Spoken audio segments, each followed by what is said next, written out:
knows about that day or hour, not even angels in heaven, nor the Son, but only the Father. Be on guard, be alert. You do not know what time will come. It's like man going away. He leaves his house and puts his servants in charge, each with his assigned task, and tells the one at the door to keep watch.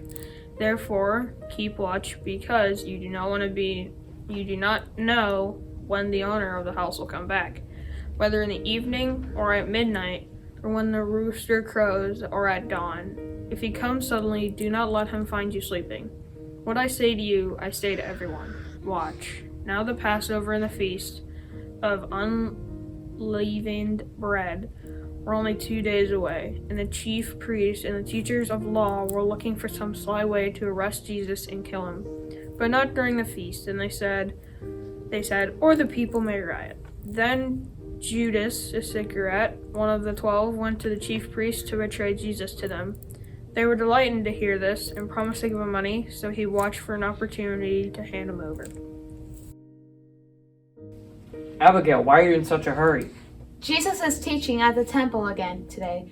I don't want to miss a word. Hurry, Elias. Perhaps we could get a place near the front of the crowd. And I thought I was excited about Jesus. We have been following him nearly every day since we got here. We haven't kept any of our annual Passover traditions. Traditions can wait until next year. Jesus is here now. We were absolutely right about Jesus. You were absolutely right about Jesus. He's a wonderful man. He speaks with such authority. I do wish he wouldn't upset the leadership so badly. His teaching cuts straight to my heart, and I would hate for anything to happen to him. What could happen? Look at the crowds that surround him. He is the talk of all Jerusalem. Even if the leaders wanted to do away with Jesus, they would be foolish to move against him. I assure you, no one is interested in starting a riot, especially not during our greatest festival week. But what if Jesus pushes them to it? I am certain that some of the things he says are designed just to anger the chief priests. That is not wise. Don't be silly. You are reading too much into what Jesus says. Why would he want to create problems with the church leaders? Do you think he wants to get arrested? That makes no sense to me at all. Of course it makes no sense. That's why I am perplexed. My woman's intuitions tell me that Jesus might be goading these leaders. What he would accomplish by getting arrested and punished is beyond me. I think he will be much more effective if he keeps a low profile and continues to teach the crowds. I'm not sure he can continue the way he is teaching and stay out of harm's way. Even when he isn't purposely agitating the leaders, his teaching is very radical. And speaking of teaching, look at what you've done.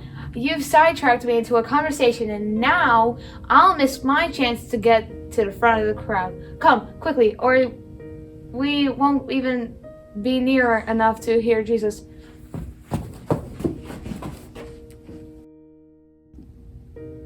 What does it all mean? There is something of great importance here if only I could figure it out. I have been listening to Jesus. He has challenged everything I thought I knew when I first saw the mess in the temple.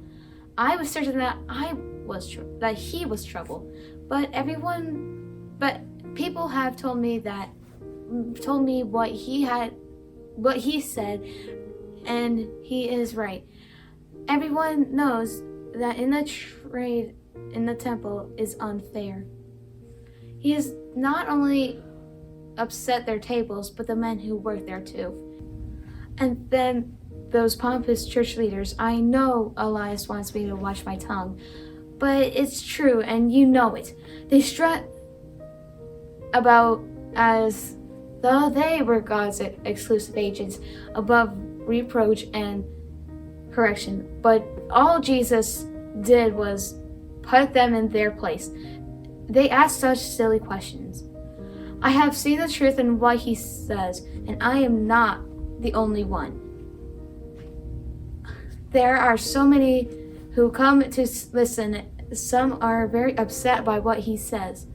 They do not have the courage to challenge him, but they are very angry. I see it in their eyes.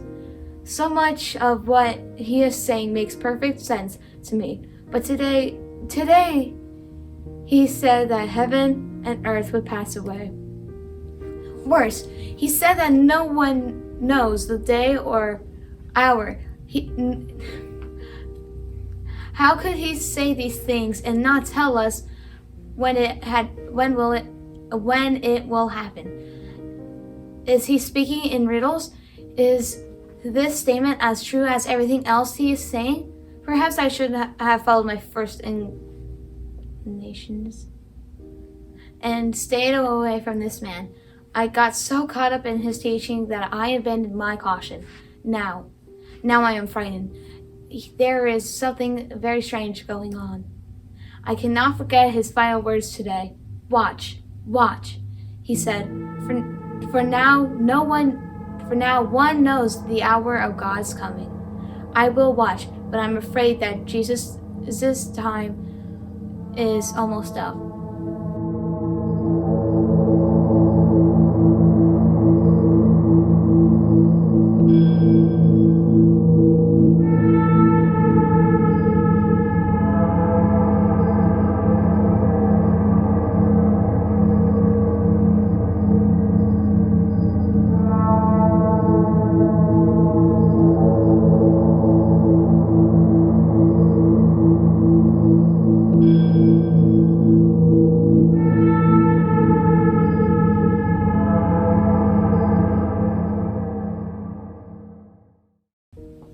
Did you see that? See what? Elias, the streets are so crowded now. The city is buzzing with Passover excitement, but I could have sworn I just saw one of Jesus' inner circle pass by. And you expect he would notice you and stop for a chat? No, Abby, I did not expect him to notice me. Would you look around you and tell me where we are? Have we changed subjects? What does where we are have to do with one of Jesus' followers? We happen to be standing near the residence of the chief priests. You think one of the Jesus man was visiting the chief priest? I don't know what to think. All I'm saying is that I'm sure he came out of that building and he has looked very nervous to me. Maybe he was meeting with the chief priest to ask them to forgive Jesus for the radical things he has been saying. He might be afraid that Jesus is going to get them all into trouble.